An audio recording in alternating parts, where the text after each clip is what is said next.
안녕하세요.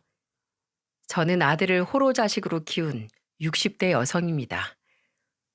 평생 혼자 아들 둘을 키우며 하루하루를 전쟁 치르듯 사느라 제대로 된 친구 한 명 없던 제게 일하면서 무료한 시간에 듣던 사연투부는 참 많은 위로가 되어 주었답니다.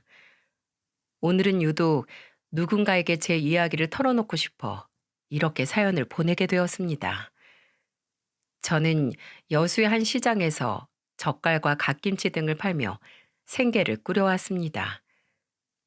그런 제게도 남들처럼 세상에서 저를 가장 아껴주는 남자가 생겼고, 그 남자와 아들 둘까지나 행복한 가정을 꾸리게 되었죠. 그렇게 남들처럼 평범하게 살아올 줄 알았건만 언제부턴가 제 가정엔 조금씩 균열이 생기기 시작했어요. 큰아들 필성이가 4살, 작은 아들 칠성이가 이제 갓 돌이 지났을 즈음이었습니다. 남편은 다니던 회사에서 부당 해고를 당했어요. 해고를 당한 이후 남편은 무척이나 억울해하며 분을 사귀지 못했고요. 일을 다시 구할 생각은 하지도 않고 집에 들어앉아 술을 마시기 시작하더니 어느샌가부터 도박에도 손을 대더군요. 경마장에 처음 갔다가 돈을 몇 번 만져보니 눈이 돌았는지 남편은 아예 도박이란 도박은 전부 다 하고 다니기 시작했어요.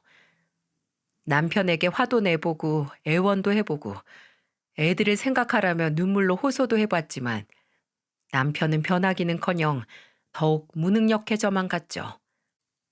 저는 그래도 아들들을 아빠 없는 아이들로 만들기 싫어 꾹 참고 버텼습니다.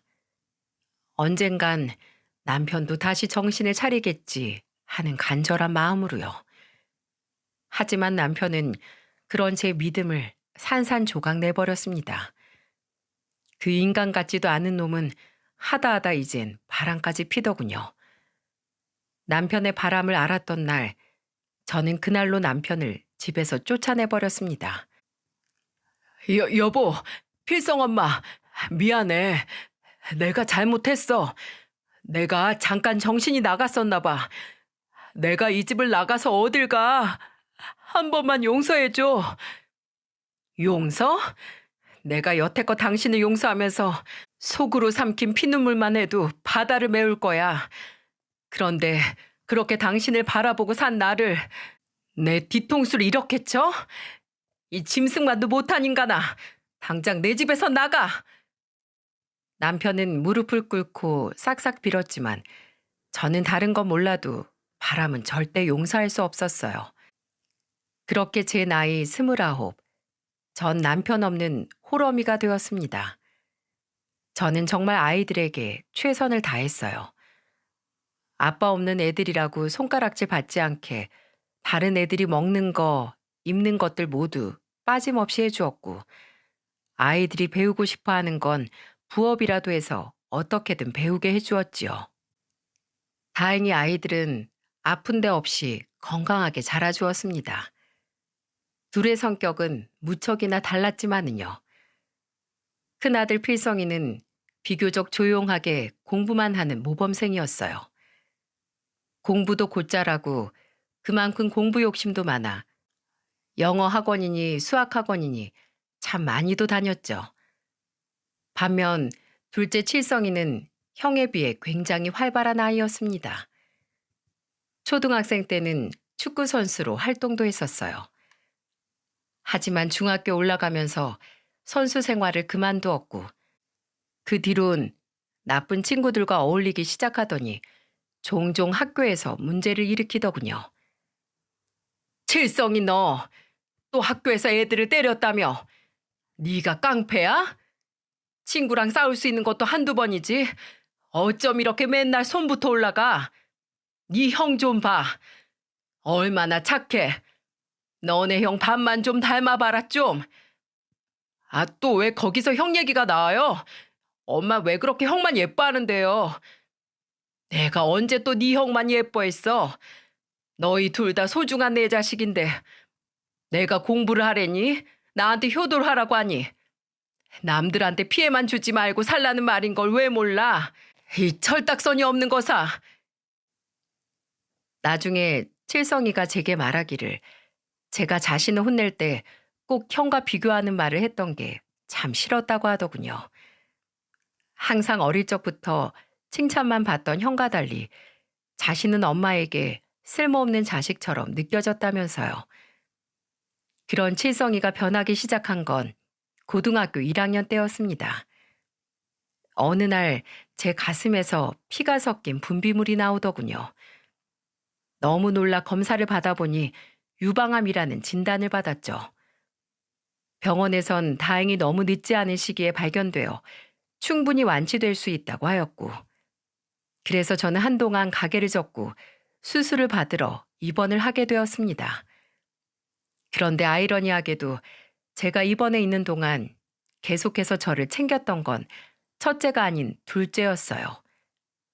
당시 20살이었던 첫째 필성이는 시험 기간이란 이유로 제가 입원해 있는 내내 얼굴을 보이지도 않더군요. 반면 칠성이는 제가 입원하는 날도 눈이 퉁퉁 붓게 울며 기어코 학교에 가지 않고 쫓아오더니 그 뒤로도 학교가 끝나기만 하면 곧바로 병원으로 달려오더라고요.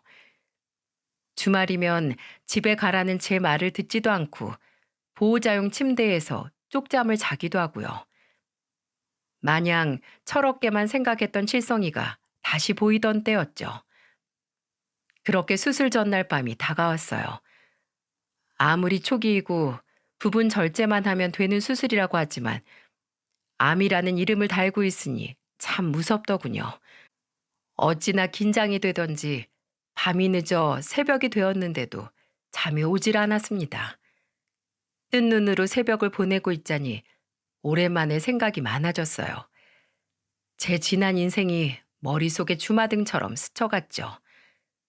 남편과의 만남과 이혼, 그리고 평생 억척스럽다고 손가락질 받으며 키운 두 아들들, 둘째 칠성이의 잦은 방황과 애써 괜찮다고 말했지만 공부한답시고 얼굴도 내비치지 않는 첫째 필성이에 대한 서운함까지 이것저것 떠올리기 시작하니 갑자기 서러움이 본물 터지듯 밀려오더라고요.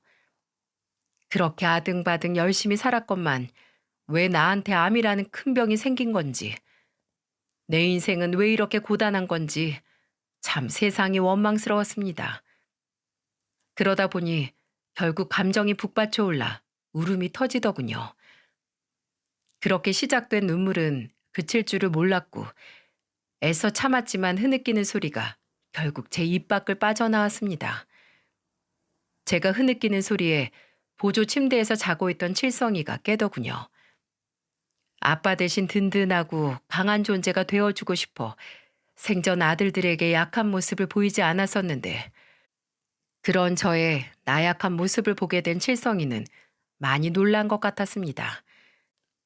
칠성이는 두 눈이 휘둥그레져 제 손을 잡고 저를 달래기 시작하더니 곧이어 자신도 눈물을 뚝뚝 흘렸죠. 엄마, 왜 울어? 울지 마. 나 때문에 그래? 내가 그동안 속 썩인 거 생각나서? 미안해. 내가 잘못했어. 엄마 몸이 이렇게 안 좋아진 줄도 모르고 내가 너무 내 생각만 했어. 미안해. 이제 싸움도 안 하고 엄마 말도 잘 들을게. 그러니까 울지 마. 우리 모자는 그날 새벽 손을 맞잡은 채 참 많이 울었습니다. 다 울고 나니 둘 다 눈도 코도 퉁퉁 부은 것이 퍽 웃기더군요. 그래도 그렇게 울어본 건 오랜만인지라 속이 꽤 후련했습니다.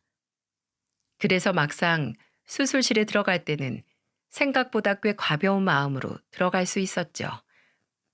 그렇게 저는 무사히 수술을 마쳤고 빠르게 건강을 회복했습니다. 그리고 제 몸보다 더 빠르게 변화한 건 칠성이었죠. 칠성이는 그날 이후 정말로 마음을 다르게 먹었는지 개과천선을 하기 시작했어요. 어울리던 불량한 친구들과 거리를 두는 것 같더니 학창 시절 내내 놓았던 공부를 시작하더군요.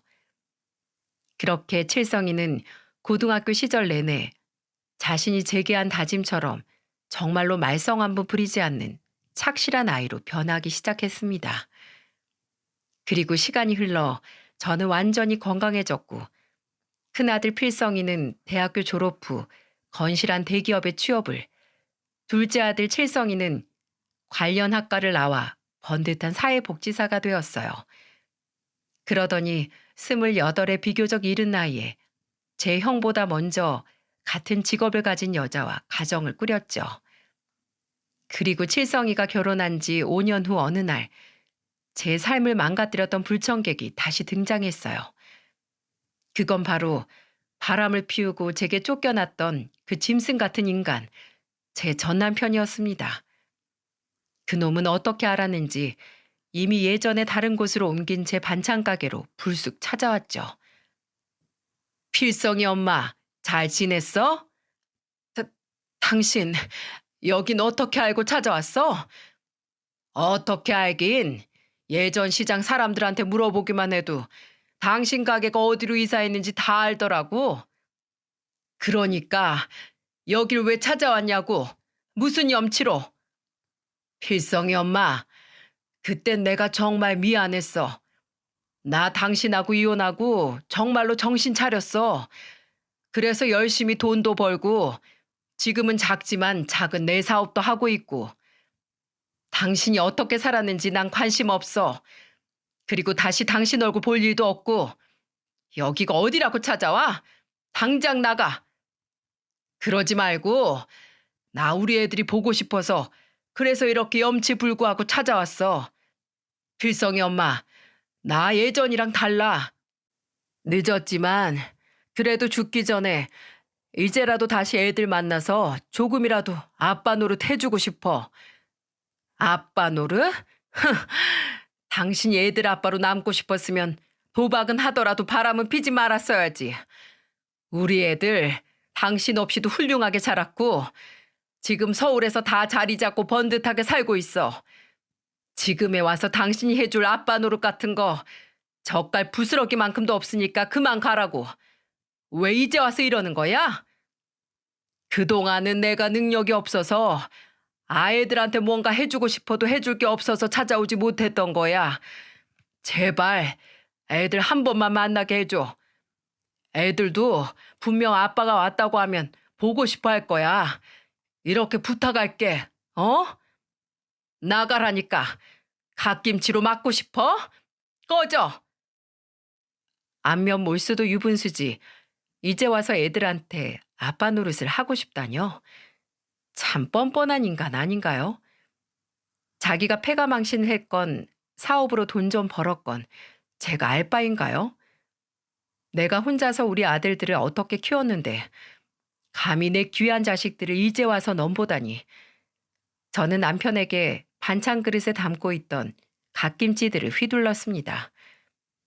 김치 국물이 사방에 튀었고 그놈은 아연 질색을 하더니 제 사나운 모습에 겁을 먹었는지 꽁지가 빠져라 도망가더군요. 젊은 시절 제가 저런 놈을 믿고 제 인생을 맡겼었다니 정말 제 자신이 싫어지더라고요. 그렇게 전 남편을 쫓아내고 2번 다시 볼 일 없을 줄 알았는데 그놈은 생각보다 끈질겼습니다. 그해 추석이었어요. 그네와 둘째 아들 부부가 여수로 내려와 오랜만에 저희 집은 활기가 넘쳤죠. 그렇게 차례를 지내고 늦은 아침을 먹으려는데 누군가 저희 집 초인종을 누르는 겁니다. 우리는 모두 의아해했고 큰아들 필성이가 갸웃거리며 현관문으로 향했죠. 추석 아침부터 누구지? 엄마, 누구 올 사람 있어요? 그렇게 문을 연 필성이는 한동안 말이 없더군요. 그리고 이내 필성이의 입에서 누군가 불려진 순간 저는 꼭지가 돌았습니다. 추석 아침부터 찾아온 사람은 바로 며칠 전 제가 갓김치로 쫓아냈던 그놈, 제 전남편이었거든요. 아빠? 필성이구나. 아빠 알아보겠니? 녀석, 어릴 적 얼굴이 그대로 남아있어. 그래, 아빠야. 접시에 담던 전을 내팽개치고 현관으로 달려가니 전 남편은 필성이를 부둥켜 안고 가증스럽게도 눈물을 글썽이고 있었습니다.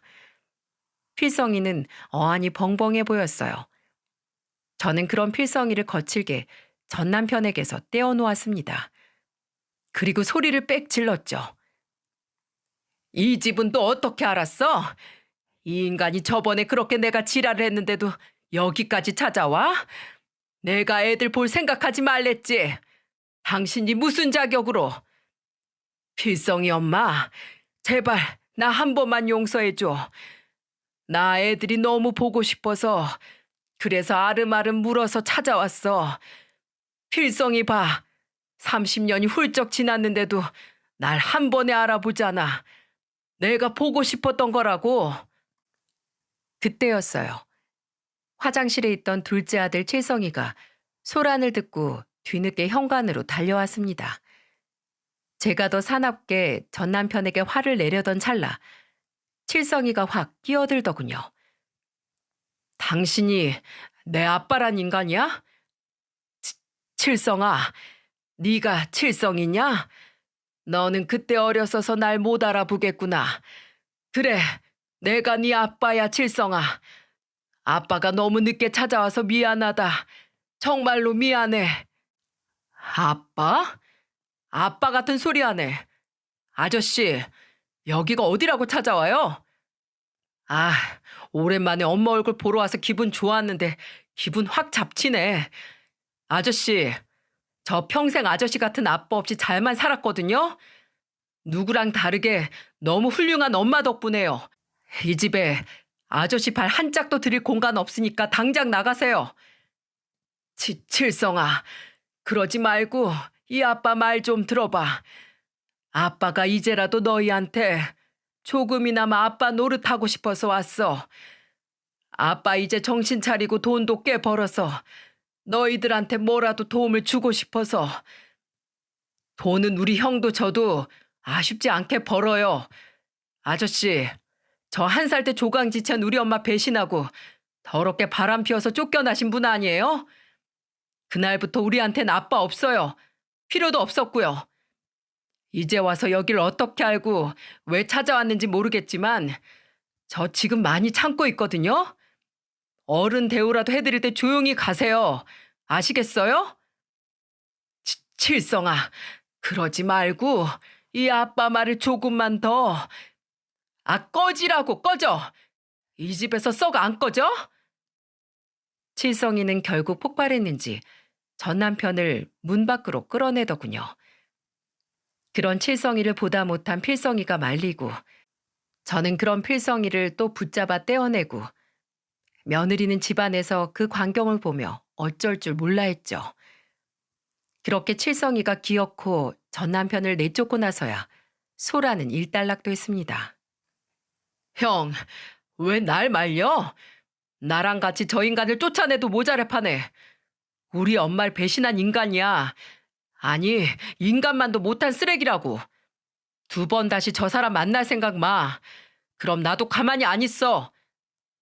칠성아, 흥분 좀 가라앉혀라. 아무리 그래도 형한테 무슨 말버릇이냐? 형이 저 인간한테 모질게 못 대하는 것 같으니까 그렇지. 약속해, 형. 알았어? 화가 단단히 난 칠성이는 전 남편을 다시 상종하지 않겠다는 필성이의 약속을 받아내고서야 화를 가라앉혔고 그날의 소동은 그렇게 끝이 났습니다. 그리고 칠성이가 저 정도까지 으름장을 놨으니 이젠 정말로 전 남편은 찾아오지 않겠거니 하고 저도 마음을 놓았죠. 하지만 그건 제 착각이었습니다. 그날의 소란이 평생 제 가슴에 남게 될 상처의 전조가 될 줄은 정말 꿈에도 몰랐어요. 그날은 제 인생의 가장 기가 막힌 장면을 만들어낼 사건의 예고편이었던 겁니다. 그렇게 1년이 지난 어느 날이었어요. 여느 때와 같이 가게 장사를 끝내고 집으로 돌아왔는데 둘째 칠성이에게서 전화가 오더군요. 그리고 칠성이는 제게 아주 뜬금없는 이야기를 꺼냈어요. 정말 상상도 못할 이야기였죠. 우리 아들 어쩐 일이야? 엄마 보고 싶어서 전화했어? 엄마, 형 결혼한다는 얘기 들었어? 뭐? 결혼? 아니, 엄마 아무 얘기도 못 들었는데 누가 그래? 네 형이? 어, 어제 형 만나서 소주 한잔 했는데 그때 형이 그러던데 자기 결혼할 거라고 엄마한테 먼저 말 안 했어? 그런 말 없었는데 이상하네. 뭐, 날 잡고 얘기해서 엄마 놀래게 주려고 했나 보다 그럼. 괜히 내가 먼저 얘기해서 형 김새겠네. 바로 큰아들이 결혼을 할 거라는 얘기였어요. 평소에 연락이 둘째 아들처럼 잦진 않아도 중요한 일이 있으면 항상 제게 먼저 이야기를 했던 녀석이었는데 좀 이상하더라고요. 그래도 칠성이의 말처럼 워낙 중대사이니 저를 놀라게 해주려나 보다 생각하곤 필성이가 먼저 말해주기를 기다렸죠. 하지만 일주일이 지나고 이주일이 지나도 필성이에게선 먼저 연락이 오질 않는 겁니다. 그래서 전 결국 필성이에게 먼저 전화를 걸었죠. 그리고 저는 그때 필성이에게서 너무도 충격적인 이야기를 들었습니다. 제 생에 어떻게 이런 일이 일어날 수 있는지, 어떻게 내 아들이 내게 이런 말을 할 수 있는지 정말 믿어지지가 않았어요. 필성아, 너 결혼한다는 거 왜 엄마한테 얘기를 안 했어? 칠성이가 말해주던데. 엄마 네가 얘기해주길 기다리다가 목 빠지는 줄 알았잖아. 칠성이가 벌써 얘기했어요? 엄마, 사실 그 결혼 말인데요. 저 엄마한테 부탁이 있어요. 부탁? 무슨 부탁? 왜? 결혼할 때 뭐 필요한 거 있어? 필요한 거 있으면요. 엄마 2년 전에 분양 사기 당해서 전 재산 3억 전부 날리셨잖아요. 그래서 지금 집도 겨우 전세로 들어간 거면서. 그건, 그건 그래도 엄마가 빚은 없잖니. 조금이라도 빚 내면 뭐라도 해줄 수 있어. 설마 엄마가 너 결혼하는데 아무것도 못 해주겠니? 됐고요, 엄마. 저 엄마가 화내실까봐 여태 얘기 못했는데 사실 아빠랑 연락하고 있었어요. 그래서 말인데요. 저 상견례 자리에 아빠하고 재혼하신 새엄마를 부르려고요. 결혼식 때도 그렇고요. 엄마가 이해 좀 해주세요.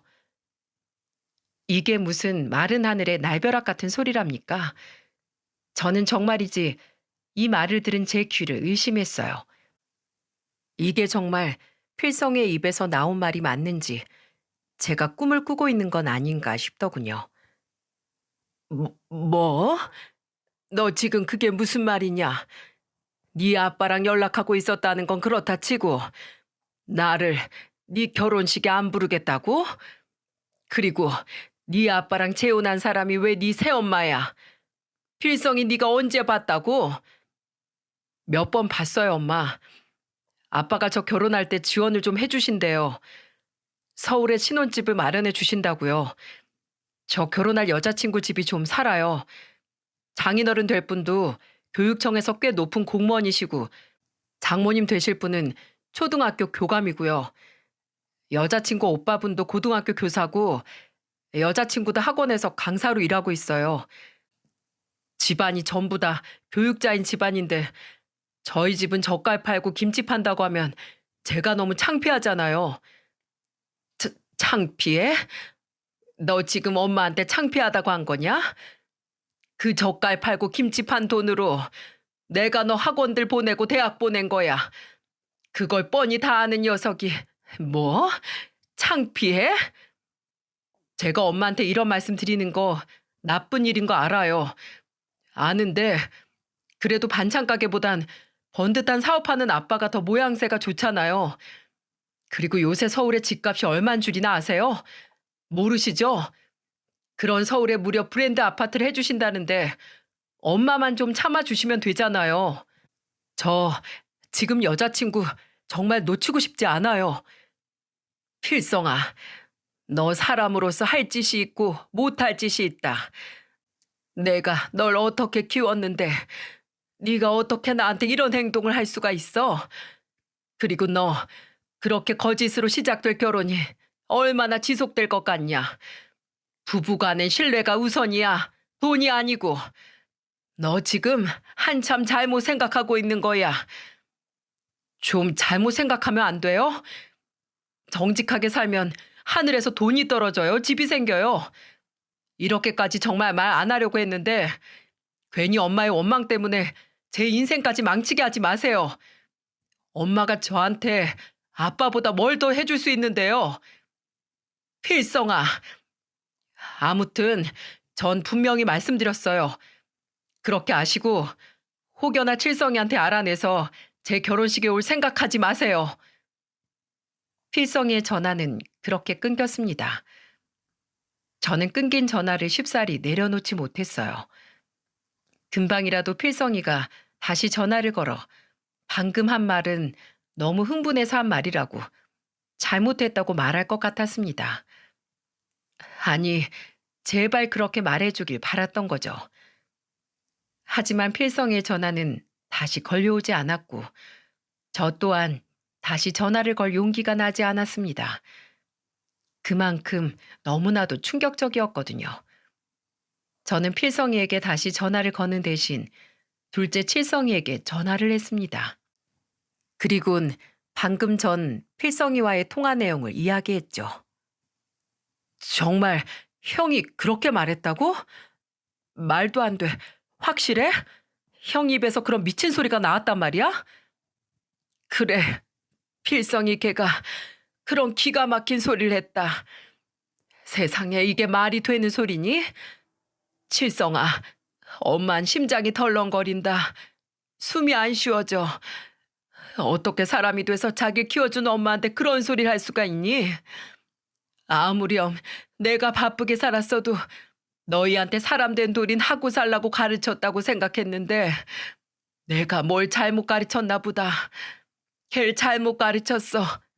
이 일을 어찌하니? 엄마가 잘못 가르치긴 엄만 잘못한 거 없어. 엄마가 우리를 어떻게 키웠는지 내가 다 아는데 그 새끼 진짜 미친 거 아니야? 엄마, 나 상견례 어디 사는 줄 알아? 형이 나한테 오라고 장소랑 시간 얘기해줬어. 우리 가서 엎어버리자. 형 같지도 않은 그 쓰레기 같은 자식. 가서 본때를 보여주자. 아주 개망신을 시켜버리자고. 근데 엄마, 그 아빠란 인간은 도대체 왜 그런데? 진짜 돈이 넘쳐나는 거야? 아니면 다른 꿍꿍이가 있는 거야? 왜 이제 와서 우리 집안에 이런 분란을 만든대? 칠성이의 말에 저도 문득 궁금해졌습니다. 정말로 그 인간이 뒤늦게 사업에 성공해서 진심으로 필성이를 물심양면 돕고 싶어 하는 건지, 아니면 칠성이 말대로 정말 무슨 꿍꿍이가 있는 건지 제 두 눈으로 확인을 해야 할 것 같았죠. 그리고 아무리 생각해도 필성이를 저대로 두면 안 될 것 같았습니다. 누가 봐도 잘못된 행동이잖아요. 제 아들이 그릇된 길로 가려는 것을 저는 막아야 했죠. 당장은 필성이가 저를 원망할지라도 저는 엄마로서 아들의 행동을 바로 잡아주어야 했으니까요.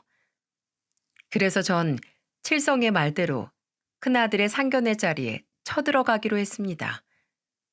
그렇게 상견례 당일 저는 칠성이가 끊어준 기차를 타고 서울로 올라갔어요. 그리고 저를 데리러 온 칠성이와 함께 도착한 한정식 집에서 큰아들의 이름으로 예약된 방문을 열기 전 심호흡을 하는 제게 칠성이가 말하더군요. 엄마, 떨지 마. 떨 거 하나도 없어. 내가 옆에 있잖아. 룸 안쪽에선 이미 화기애애한 대화 소리가 들렸습니다. 약속 시간이 1시 반이었기 때문에 저와 칠성이는 일부러 30분 뒤인 2시에 갔거든요. 그래야 확실히 모두가 모인 자리에서 제 존재를 드러낼 수 있을 테니까요. 그렇게 몇 번의 심호흡을 끝내고 저는 칠성이의 손을 잡곤 앞장서서 문을 벌컥 열었습니다. 그곳엔 필성이와 전 남편, 그리고 전 남편의 재혼 여인 듯한 여자가 앉아 있었고, 맞은편엔 필성이 예비 신부와 예비 사돈, 안사돈, 그리고 예비 사돈 총각이 마주보고 앉아 있더라고요. 그들은 갑작스런 우리의 등장에 다들 놀란 표정이었습니다. 특히 큰아들 필성이와 전 남편이요. 필성이는 이미 전 남편의 재혼녀를 엄마라고 소개했는지 저를 차마 엄마라고 부르지 못하고 그저 거리기만 했죠. 전 남편 또한 입을 떡 벌리고 있을 뿐 저를 무어라고 부르지 못했고요. 예비 사돈이 당황하며 전 남편에게 묻더군요. 어, 누구시죠? 혹시 또 누구 오시기로 했습니까, 사돈? 그게... 안녕하세요. 저는 황필성 씨 동생 되는 황칠성이라고 합니다. 아, 오늘 못 오게 됐었다던 사돈 총각이구만. 그럼 옆에 계신 분은 누구신가? 전 이미 결혼해서 총각은 아니고요. 아무튼 처음 뵙는 자리에서 실례 좀 하겠습니다. 여러분 지금 다 속고 계신 거예요. 저기 앉아있는 저 여자는 형과 제 어머니가 아닙니다. 다들 인사하시겠어요? 지금 저와 함께 온 이분이 바로 저희 어머니세요. 저 여자는 33년 전 바람 피워서 저희 엄마에게 쫓겨난 제 아빠와 재혼한 사람이고요. 심지어 전 얼굴조차 오늘 처음 뵙네요. 안녕하세요, 아줌마. 안녕하세요, 예비 사돈, 예비 안사돈. 제가 필성이 진짜 애미 되는 사람입니다. 제가 조금 늦었네요. 저와 칠성이의 폭탄 발언에 예비 며느리의 가족들은 수군대기 시작했습니다. 그들의 얼굴엔 당혹스러움이 가득했죠. 아니 여보, 이게 다 무슨 일이래요? 경아야, 이게 어떻게 된 거니? 저기 앉아 계신 분이 필성이 어머님이라며? 몰라 엄마. 나도 얼마 전에 인사 갔을 때 필성 씨가 저분을 분명 어머니라고 소개하길래 당연히 그런 줄 알았어. 나도 처음 듣는 얘기야. 필성군, 이게 다 무슨 말인가? 자네가 얼른 설명을 좀 해보게. 짐짓 화가 난 말투에 예비 장인의 질문에 필성이는 사색이 되어 어버버 하더군요. 그게요, 아버님. 그게... 제가 말씀드리겠습니다, 예비 사돈. 저기 앉아있는 제 전 남편이란 인간이 33년간 한 번을 안 찾아오다가 갑자기 무슨 바람이 들었는지 갑자기 예비 노릇을 하고 싶다고 얼마 전 찾아왔더군요. 그래서 냅다 쫓아냈더니 글쎄 제 큰아들 필성이랑 어떻게 또 둘이 연락을 했더라고요. 그리고 저 인간이 제 아들한테 결혼할 때 좋은 아파트로 신혼집을 해주겠다고 했답니다. 그랬더니 저 배은망덕한 아들놈이 자기한테 해줄 거 하나 없는 반찬 가게 하는 엄마보단 자기에게 신혼집쯤은 거뜬히 해줄 수 있는 번듯한 사업가 아빠가 훨씬 필요하다지 뭡니까? 절 버리고 간 제 아빠와 재혼녀를 저 대신 결혼식 자리에 앉히고 싶다고요. 그러니 제가 너무 화가 나고 분해서 여기까지 창피를 무릅쓰고 찾아왔습니다. 제 아들을 호되게 가르치고 싶어서요. 제 아들도 저 인간 같지 않은 전 남편도 모두 두 번 다시 이런 못된 짓 못하게끔 아주 개망신을 시켜주려고요. 엄마, 그만하세요. 그게 그렇게 불만이셨으면 저한테 먼저 말하셨으면 될 일을 왜 여기까지 오셔서 제 입장을 곤란하게 만드세요? 이럴수록 우리 집안 망신인 걸 모르세요? 집안 망신은 너네 부자가 다 시켜놨다는 걸 아직도 모르겠니? 죄송합니다. 예비 사돈 그리고 안사돈. 제가 아무리 먹고 살기 바빠도 제 자식들 인간은 만들어놨다고 생각했는데 제 생각이 잘못됐던 모양입니다. 제 아들을 이렇게 배은망덕하게 키운 줄 미처 몰랐어요. 그래 황필성, 이 형같지도 않은 놈아. 엄마가 우리를 형 널 어떻게 키워줬는데 이럴 수가 있어? 너 그렇게 사는 거 아니야, 이 쓰레기 같은 자식아. 너 대학 등록금, 자취방 월세 그것들 다 엄마가 덜 자고 힘들게 일하면서 번 돈으로 대준 거 몰라? 엄마가 우리한테 어떤 엄마인데 엄마한테 은혜를 이렇게 원수로 갚아? 저와 칠성이가 계속해서 말을 다다다 쏟아내자 필성이는 얼굴이 시뻘개진 채 우리를 노려봤습니다. 그 옆에 앉아있던 전 남편과 재혼녀는 무슨 생각인지 잔뜩 인상을 쓴 채 누나를 대굴대굴 굴리고 있었고요. 그리고 점점 상황 파악이 된 듯한 예비 사돈들의 얼굴 또한 울그락 푸르락해져 있었죠. 그리고 예비 며느리의 눈엔 안쓰럽게도 눈물이 그렁그렁 맺혀 있었습니다. 아주 무거운 침묵이 한동안 방을 휘감은 뒤에 드디어 잔뜩 화가 난 표정의 예비 사돈이 입을 열었어요. 일단 오늘은 더 이상 우리 딸애와 가족이 이 자리에 있을 필요가 없을 것 같군요. 필성군의 어지러운 집안 문제 해결이 먼저인 것 같으니 저희니만 먼저 일어나겠습니다. 다들 일어나지. 장인어른, 누가 벌써 자네 장인인가? 나는 이 결혼 다시 생각해봐야겠네. 평생을 키워준 제 엄마를 내친 사람이 자기 아내들 언제든 못 버릴까? 경아, 너 울지 말고 얼른 일어나 가자.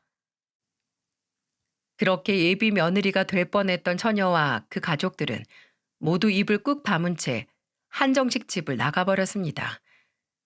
필성이는 망연자실한 표정으로 자리에 주저앉았죠. 저는 그런 필성이에게 정말 마지막 지푸라기라도 잡는 심정으로 애원했습니다. 필성아, 나는 널 정말이지 이렇게 키우지 않았다. 알잖니? 내가 아무리 돈도 힘도 없는 엄마라도 엄마 너희들을 위해 최선을 다했다는 거. 나한테 너희들이 전부였다는 거 말이다. 마지막으로 부탁하마.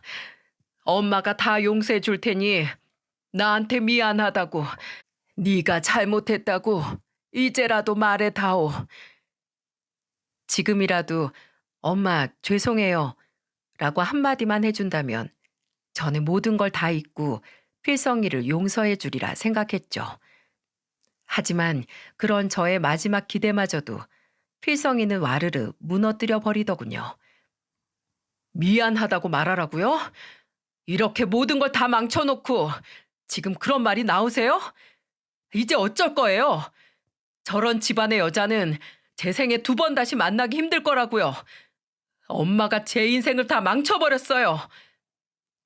악에 받쳐 저에게 소리친 필성이는 분함을 이기지 못하고 결국 그 자리를 박차고 나가버렸습니다. 그리고 이 사달을 일으킨 장본인들인 전 남편과 그놈의 와이프는 저와 칠성의 눈치를 살살 보더니 슬금슬금 몸을 일으켜 빠져나가려 하더군요. 얼이 빠져있던 전 그 년놈들의 행동을 보자마자 부하가 치밀어 올라 사납게 소리쳤습니다. 야, 이 짐승만도 못한 놈아. 33년 전에도 날 그렇게 고생시키고 내 눈에 피눈물이 나게 하더니 한참 만에 나타나서 또 내 가정을 이 박살을 내? 네가 그러고도 인간이야? 야, 이 잡놈의 새끼야. 너 도대체 왜 나타난 거야? 진짜 아빠 노릇을 하고 싶었으면 애를 인간답게 가르쳤어야지. 너처럼 똑같이 짐승 새끼를 만들어 놔? 그리고는 그놈의 가슴이며 어깨 머리등 가리지 않고 사정없이 때리기 시작했죠. 제 가슴에 피멍을 잔뜩 내놓고 제 몸이 맞는 건 아팠는지 그놈은 아아 하며 2팔로 자기 얼굴을 감싸더군요.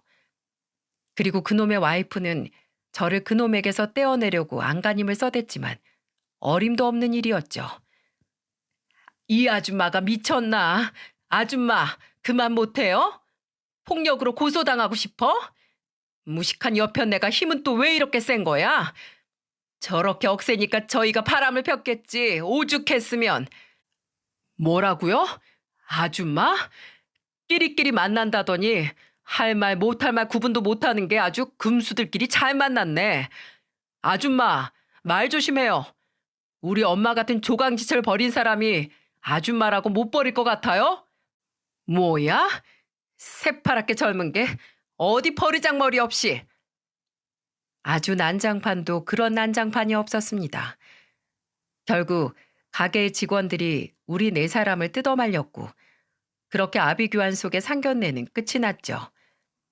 그리고 필성이는 2번 다시 저와 칠성이에게 연락을 하지 않았고 저 또한 제 큰아들 필성이는 이제 없는 아이라고 생각하고 제 가슴에 묻어두기로 했죠. 그렇게 1년이 지난 어느 날 밤이었습니다. 누군가 저희 집 초인종을 누르더군요. 저를 찾아온 사람은 다름 아닌 큰아들 필성이었어요. 누구세요? 엄마, 저예요. 필성이요. 너무 놀라 불이 나게 문을 열어보니 글쎄 1년 새 무슨 일이 있었는지 눈에 띄게 야위고 푸석해진 필성의 얼굴이 울상이 되어 저를 바라보고 있더군요. 저는 우선 필성이를 집으로 들였습니다.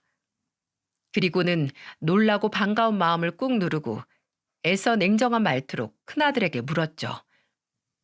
2번 다시 날 안 볼 것처럼 하고 가더니 여기 무슨 염치로 왔어? 저의 쏘아붙임에 필성이는 거의 울먹이는 목소리로 대답하더군요. 그런데 필성의 입에서 나온 말은 너무도 충격적이었어요. 엄마, 저 아빠한테 사기를 당했어요. 그 뒤로 이어진 큰아들의 말을 들어보니 제 전남편이란 인간은 참 생각보다 더 상종 못할 인간 쓰레기더군요. 그놈이 제 아들들, 특히 필성이에게 접근했던 이유는 다름 아닌 돈 때문이었답니다. 대기업에 다니던 큰아들이 대출이 잘 나오는 걸 노렸던 거죠. 아빠가 사업 확장을 좀 해야 한다고 딱 3달만 제게 투자를 해달라고 했어요. 전 이미 아빠 집도 알고 있었고 아빠 회사에 대해서도 아빠가 먼저 자진해서 서류를 떼서 보여주길래 티끌만큼도 의심하지 않고 8천만 원이나 대출을 받아서 빌려줬죠. 근데 몇 달이 지나도 아빠는 가진 핑계를 대며 차일필 저와의 약속을 미루더라고요. 그리고 5달이 채 되기 전에 결국 연락이 두절됐어요. 집에 찾아가 보니까 다른 사람이 살고 있더라고요. 알고 보니까 아빠랑 그 여자가 단기 월세로 딱 몇 달만 그 집을 빌렸던 거래요. 사업한다는 말도 제게 먼저 나서서 보여준 서류들도 전부 다 거짓말이었던 거예요. 저 어떡해요? 그때 엄마 말을 들었어야 했어요. 제가 바보 같았어요. 작년 상견례 이후 결혼도 전부 끝장나고 저한테 남은 건 아빠가, 아니 그놈이 남긴 대출금밖에 없어요. 혼자서 너무 힘든데 일도 손에 안 잡히고 그냥 엄마가 너무 보고 싶어서 무작정 회사에 휴가를 내고 이렇게 염치 없이 찾아왔어요. 죄송해요, 엄마. 참으로 기가 차더군요. 어쩐지 이상하긴 했지만 아무리 그래도 설마 그놈이 자기 친아들한테 사기를 쳤을 거라곤 상상도 못했거든요. 그러게 내가 그때 뭘 했어? 내가 네 아빠 상종하지 말라고 말했지. 아이고 이 헛똑똑이야. 세상에 공짜가 어딨어? 그래 그때 내가 무식해서 사기당하고 너한테 돈도 집도 못 보태준 거 아직도 미안하게 생각한다. 그래도 네가 결혼한다고 데려왔던 그 아가씨도 그리고 너도 충분히 능력이 있었잖니. 밑바닥부터 시작했으면 되잖아. 왜 이렇게 허황된 꿈을 꿨어? 바보같이 사기를 당한 날 보고도 느낀 게 없었어? 네가 가지고 있는 것보다 터무니없이 큰 걸 바라면 체하는 법이야 이놈아. 죄송해요 엄마. 제가 생각이 짧았어요. 잠깐 제가 뭐에 씌었었나 봐요. 큰아들은 지난 날을 너무도 후회한다며 제게 무릎을 꿇고 죄송하다고 울더군요. 그 한심한 놈이 반쪽이 된 얼굴로 엉엉 우는 모습을 보니 제 마음이 참 시렸습니다. 하지만 제 머릿속엔 자꾸만 1년 된 저를 경멸하듯 노려보던 큰아들의 모습이 잊혀지지가 않았어요. 아무리 자식이라도 쉽사리 용서하기엔 힘들 정도로 그 사건은 제게 너무 큰 상처를 남겼었던 모양이더라고요. 저는 우선 우는 필성이를 다독이곤 별다른 말 없이 저녁을 차려 먹인 후 서울로 올려보냈습니다. 그리고는 답답한 마음에 밤새도록 방에 앉아 한숨만 쉬어댔죠. 필성이를 도대체 어떻게 용서해야 하는지, 제 마음을 어떻게 다스려야 하는지 도통 알 수가 없었어요. 그렇게 밤을 꼬박 새운 후 저는 둘째 아들 칠성에게 전화해 필성이가 왔었다는 이야기를 전했죠. 자초지종을 들은 칠성이는 처음 전 남편이 찾아왔을 때와 마찬가지로 불같이 화를 내더군요. 엄마, 황필성 그 자식 말을 믿어? 아빠한테 뒤통수를 그렇게 맞고도 모르겠어? 사람은 안 변해. 한 번 배신한 놈은 또 배신하는 법이라고. 1년 동안 엄마가 얼마나 힘들어했는데 그 놈을 다시 믿었다가 또 배신당하면 그땐 그 상처를 어떻게 하려고 그래? 하지만 칠성아, 너도 고등학교 때 그랬잖니. 그때 너도 마치 다른 사람처럼 변했었잖아. 만약 필성이가 그때 너처럼 진심으로 뉘우친 거라면 그렇다면 어떡하니? 네가 내 자식인 것처럼 필성이도 똑같은 내 자식인데 엄마로서 한 번은 기회를 줘야 하지 않을까? 알겠어, 엄마. 그럼 이번에 쉬는 날 서울에 한번 올라와. 내가 그 자식 엄마랑 같이 만나서 진심인지 한번 볼게. 근데 다시 만나도 형이 갱생할 여지가 내 눈에 안 보이면 엄마 그땐 정말로 2번 다시 형 안 본다고 나한테 약속해. 알았지? 칠성이는 제 말에 마지못해 필성이를 함께 만나보겠다고 이야기했습니다. 그리고 그 주 주말 약속 장소에 들어선 큰아들 필성이는 저와 칠성이를 보자마자 대뜸 바닥에 무릎을 꿇었어요. 필성이는 절대 용서하지 않겠다며 이를 갈고 나왔던 칠성이는 매우 당황한 표정이었지만 이내 다시 얼굴을 굳힌 채 제 형을 내려보며 따지더군요. 엄마, 정말 죄송해요. 칠성아, 내가 예전엔 정말 어리석었다. 엄마 너한테 상처를 줘서 정말 미안해. 한 번만, 나에게 한 번만 더 기회를 줘. 뭐 하는 거야? 이런다고 형이 엄마한테 상처 줬던 일들이 사라져? 그리고 형한테 돈도 사람도 아무것도 안 남으니까 이제라도 나나 엄마한테 다시 빌붙어 보려는 건 줄 우리가 어떻게 알아? 형이 얼마나 잔인하게 우리 곁을 떠났는데 나는 형이 그날 했던 말 한마디, 엄마를 노려봤던 그 끔찍한 눈빛, 그 어떤 것도 잊어본 적이 없어. 이 망할 자식아. 미안해. 미안해 칠성아. 네가 아무리 나한테 욕을 해도 아니 날 두들겨 팬다고 해도 난 아무 할 말이 없어. 엄마 죄송해요. 제가 엄마한테 지은 죄 죽을 때까지 아니 죽어서도 평생 갚을게요. 진심으로 절 생각해주는 가족은 엄마랑 칠성이었다는 걸 너무 늦게 알았어요. 그걸 이제 알았냐 이 머저리 같은 놈아? 이제 와서 이렇게 후회할 걸 그때 왜 그랬어? 형 너는 엄마한테 평생 속죄해야 돼. 알아? 엄마가 나한테 말은 안 해도 형을 얼마나 그리워했는데 형은 엄마한테 그러면 안 돼. 엄마가 우릴 어떻게 키웠는데. 필성이에게 욕을 퍼붓던 칠성이는 결국 제 형을 따라 눈물을 보이더니 이내 둘이 부둥켜 안고 대성통곡을 하더군요. 참 나이가 30 중반이나 된 사내놈들이 어찌나 어린애처럼 서럽게 울어대던지요. 아들들이 그토록 울어대니 제 눈물이라고 말일 새가 있었겠습니까? 저 또한 아들들을 껴안고 같이 꺼이꺼이 통곡을 했죠. 나중에 다 같이 눈물을 그치니 주변 시선들이 얼마나 따갑던지 우린 주문한 음식을 차마 먹지도 못하고 허둥지둥 식당을 빠져나왔답니다. 그리곤 둘째 필성의 집으로 가 며느리까지 네 가족이 정말 오랜만에 거한 술판을 벌였죠. 나이가 노년에 접어들고 나서 참 그렇게 많이 웃고 또 울고 했던 밤은 처음이었네요. 술에 취한 큰아들은 결국 제 무릎을 베고 누워 또다시 한바탕 눈물을 쏟아내고 나서야 잠에 들었습니다. 필성이는 아주 오랜만에 편안하게 잠을 청했던 건지 한 번을 깨지도 않고 다음 날까지 코를 골며 골아 떨어졌더군요. 그리고 여수로 돌아오고 난 며칠 뒤 저는 필성이에게 놀랄만한 소식을 전해 들었습니다. 글쎄 필성이의 그 큰 빚을 둘째 칠성이가 전부 갚아주었다는 거예요. 물론 칠성이한텐 그 돈들 모두 이자까지 다 쳐서 갚을 거예요. 칠성이도 당연히 그러라고 했고요. 아무리 필성이가 언젠간 그 돈을 갚을 거라고 한들 1억 조금 안 되는 그 돈들을 선뜻 제 형에게 내어주다니 제가 해주고 싶어도 능력이 되지 않아 못했던 일을 대신 해준 둘째 칠성이가 얼마나 고맙고 기특했는지 모릅니다. 그 이후 큰아들은 둘째에게 다달이 150만 원씩 꾸준히 돈을 갚기 시작했습니다.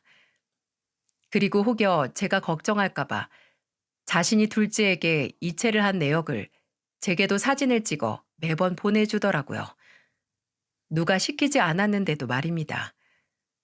그렇게 2년이 지났고 큰아들은 둘째에게 다달이 갚던 금액 이외에도 회사에서 보너스, 상여금들이 나올 때마다 꼬박꼬박 둘째에게 보내 어느덧 8천만 원이라는 큰 금액은 절반인 4천만 원으로 줄어들어 있었어요.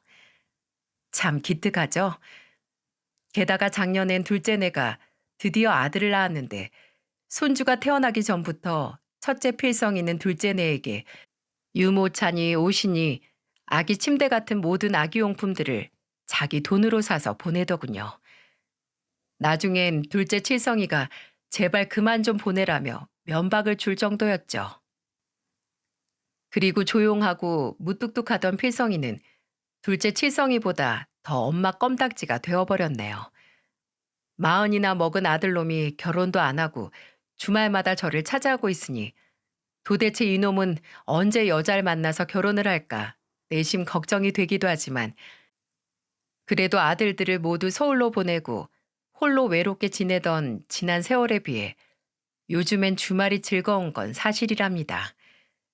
사실 익숙지 않은 타자를 두들기며 사연을 쓰고 있는 지금도 제 옆에서 자는 낮잠이 제일 꿀 같다며 필성이는 제 옆자리에 베개를 베고 누워 코를 드르렁대며 잠에 들어 있답니다.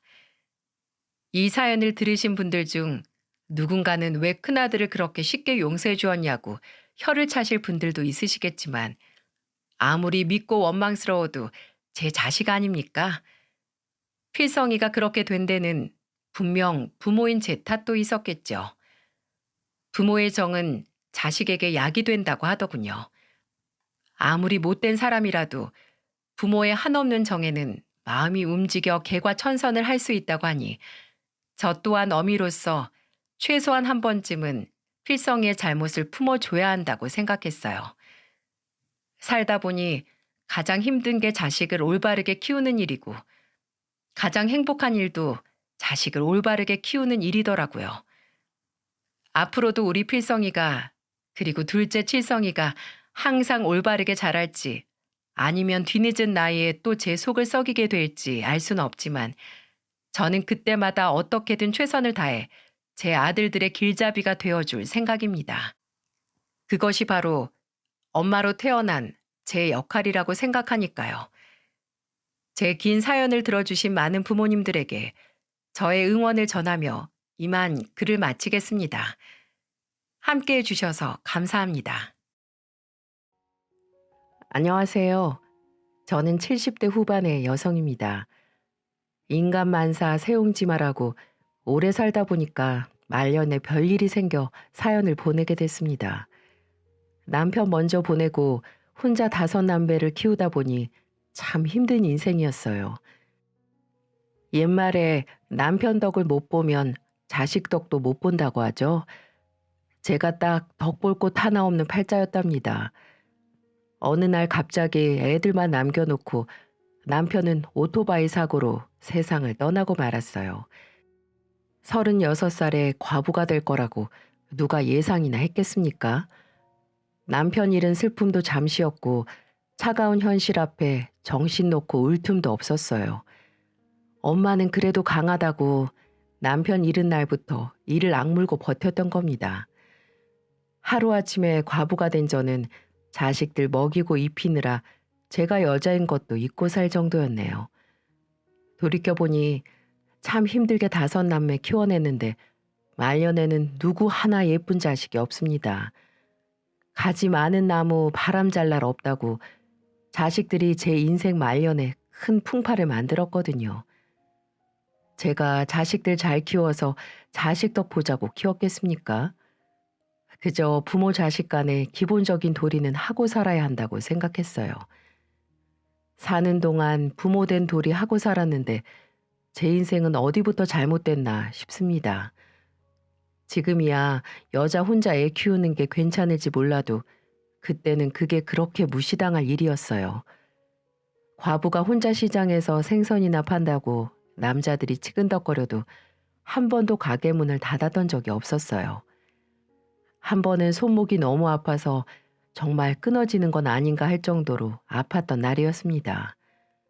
어떤 남자가 고등어 2마리만 달라길래 손질을 하는데 괜히 말을 걸며 치근덕거리는 거예요. 아줌마, 손님이 왔는데 좀 웃으면서 팔아야지. 웃으면 볼만 하겠는데 좀 웃어봐. 고등어 사러 왔으면 고등어나 담아가요. 자. 안 그래도 손목이 아파서 힘든데 자꾸 말을 거는 남자가 듣기 싫어 얼른 손질해서 줘버렸어요. 그런데 가져가라는 고등어 봉지는 안 받고 괜히 시비나 걸면서 저에게 말하더군요. 손도 곱상하니 웃으면 고등어도 더 맛있을 텐데 좀 웃어봐. 더 이상 인간 같지도 않은 사람이랑 말 섞기도 싫었던 저는 들고 있던 고등어 봉지를 내려뒀습니다. 그리고 옆에 있던 굵은 소금 한 통을 들고 남자한테 뿌리면서 말했어요. 내가 당장 이거 안 판다고 굶어 죽냐? 너 같은 인간한테는 안 파니까 당장 꺼져. 재수가 없으려니까. 아이씨, 이 아줌마가 정신 나갔나? 불쌍해서 일부러 왔더니만. 누가 불쌍해? 그쪽 인생이 더 불쌍하니까 다른 데 가봐. 제가 굵은 소금을 생선 손질에도 쓰지만 이런 미친 인간들 쫓아낼 때도 요긴하게 썼어요. 아마 소금 한 포대는 사람 쫓아내는 데 썼을 겁니다. 그 시절에는 왜 그렇게 여자 혼자 사는 게 무시당할 일이었는지 참 서러움도 많았네요. 그래도 밖에서 이렇게 견딜 수 있던 건 누가 뭐래도 자식들 덕에 버틸 수 있었습니다. 10손가락 깨물어 안 아픈 손가락 없지만 그때는 첫째와 둘째가 저를 많이 도와줘서 유독 예쁠 때가 있었어요. 저도 사람인데 왜 힘들고 지쳤던 날이 없었겠습니까? 온몸이 녹초가 된 채로 집에 들어왔는데 첫째랑 둘째가 절 기다리고 있었어요. 그러면서 동생들 숙제 도와주고 밥까지 잘 차려 먹었다며 자랑하듯이 말하는 겁니다. 주방을 보니 설거지까지 다 해놓고 엄마는 이제 쉬라며 첫째가 거실로 저를 끌고 가며 말했습니다. 엄마, 이쪽으로 앉아봐요. 내가 어깨 주물러 줄게요. 첫째가 어깨를 주무르겠다며 뒤에 서 있으면 둘째는 곧 다리로 붙으며 말했어요. 그럼 내가 다리 주물러 줘야지. 이렇게 하면 엄마 시원하지. 고사리 같은 손으로 어깨와 다리를 주물러주는 아이들을 보며 피로가 눈 녹듯 사라지는 기분이었어요. 눈에 넣어도 안 아플 자식들이라는 게 내 새끼들을 두고 하는 말이구나 생각했습니다. 그래도 5 중에 2 놈들이 나이 좀 먹었다고 집안일을 돕는 게 참 기특했어요. 아들은 애교 없다고 하는데 첫째와 둘째 아들은 딸 같은 아들처럼 든든하고 친근했습니다. 셋째, 넷째는 딸이었는데도 어려서 손이 많이 갈 때였고 막내도 어릴 때라서 힘든 게 이만저만이 아니었어요. 장사에 육아까지 누구 하나 도와줄 사람이 하나 없다고 생각했는데 첫째랑 둘째가 동생들 챙기며 엄마 생각을 했던 겁니다. 이렇게 하면 엄마가 편하겠다고 생각을 했었나 봐요. 왜냐면 제가 장사를 끝내고 집에 들어갈 때 꼭 저를 불러 세워놓고 둘이 자랑하듯 말했거든요. 제가 장사를 끝내고 집에 오면 첫째는 왼팔을 잡고 말했습니다. 엄마, 오늘 제가 이불도 깔고 막내 잘 자라고 자장가도 불러줬어요. 우리 장남 잘했네. 고마워.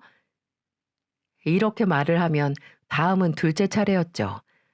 첫째랑 웃으며 얘기를 하면 둘째는 쪼르르 달려와서 오른팔을 잡고 말했어요. 엄마, 저는 오늘 동생한테 색연필도 양보했어요. 안 싸우고 잘 놀았네. 고맙다, 고마워. 그렇게 셋이 하루를 마감하듯 꼭 안고 품에 안아주는 게 저한테는 가장 큰 행복이었습니다. 비록 아빠 정은 모르고 클지라도 남매끼리 서로 의지하며 클 수 있어서 다행이라고 생각했어요. 나중에 나이 들어서 엄마마저 세상을 떠나더라도 우애 좋은 남매들이 서로 도우면서 잘 살 거라고 생각했거든요. 하지만 자식 일이 부모 마음처럼 잘 풀린다면 세상 부모들은 모두 아무 걱정도 없을 겁니다. 저도 한때는 자식들 참 잘 키웠다고 생각하기도 했던 때가 있었어요. 첫째가 공무원이 되고 둘째가 대기업에 입사했을 때 전 처음으로 자식들 앞에서 눈물을 흘렸습니다. 나처럼 구질구질하게 안 살게 하려고 노력했는데 내 자식들은 떵떵거리며 잘 살겠구나 생각하니까 눈물이 다 앞을 가리더군요. 뒤이어 셋째는 어린이집 선생님이 되어 일을 시작했고 적성에 잘 맞는다며 즐거워했습니다. 아직도 내 눈에는 애 같은데 아이들을 본다는 게 신기하기만 했어요. 하지만 더 놀라웠던 건 넷째가 22살에 시집갔을 때였던 것 같네요. 어린 나이에 덜컥 결혼한다니까 걱정이 앞서기도 했습니다. 그때 넷째는 예비사위와 사업을 준비하는 중이었는데 서로 성격이 잘 맞는 것 같았죠. 그래서인지 제 걱정과는 달리 제법 넷째는 사업도 잘 자리 잡았고 결혼 생활도 잘 꾸려가고 있었어요. 그런데 위에 형 누나들과 달리 막내는 철딱서니가 없어서 걱정이 이만저만이 아니었습니다. 아빠 정 많이 못 보고 컸다고 오냐오냐 키웠더니만 늘 사고만 치는 아들이었어요. 막내를 빼고는 하나 둘 사회의 자리를 잘 잡았고 일하면서 자기 짝을 만나 각자 자기 가정 잘 꾸려서 살고 있었습니다. 이제 정말 자식들 다 키웠다는 생각에 저도 편하게 살겠구나 싶었어요. 결혼해서 가정 꾸린 자식들 알아서 잘 사는 게 당연하다고 생각했던 겁니다. 하지만 막내만큼은 한시도 마음 놓을 새가 없었어요. 제대로 일자리도 못 구하고 밥벌이를 제대로 해본 적이 없으니 걱정이 마르질 않더군요. 그래서 늘 막내 일에는 노심초사였는데 진짜 일은 엉뚱한 데서 벌어지고 있었습니다. 자식 둔 부모는 근심 놓을 날이 없다고 하죠.